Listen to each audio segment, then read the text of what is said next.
ήρθες και μου πήρε την καρδιά μου. Πλησίασε και ρώτησε το όνομά μου. Και η φωνή που έχω στο κεφάλι μου ησύχασε. Και το αίσθημα κρύβω μέσα μου πλημμύρισε.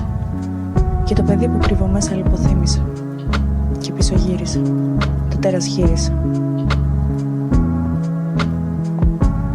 Και η αγάπη που έχω μέσα μου τελειώνει. Κοίτα τον ήλιο. Έξω ξημερώνει. Κι εμείς καθόμαστε μονάχοι πάλι. Μόνοι. Και ξημερώνει. Κι έχω ξεχάσει πάλι και το άρωμά σου. Το πόσο πόνο μου έδιναν τα φιλιά σου. Όλο τον κόσμο είχες μες στην αγκαλιά σου. Σου είπα, γεια σου.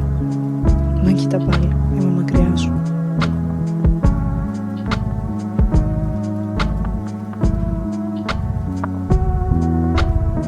Σταθμός του τρένου για χαλασμένους ανθρώπους.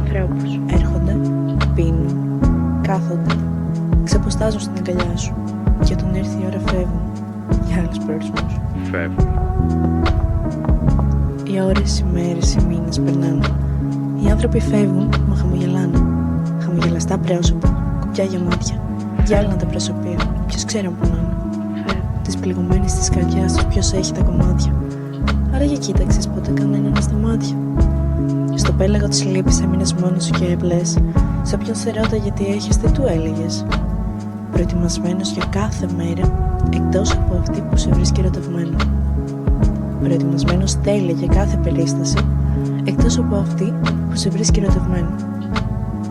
Όσος χρόνος κι αν περνάει, ακόμα περιμένω τη μέρα εκείνη που θα σε βρει ερωτευμένο.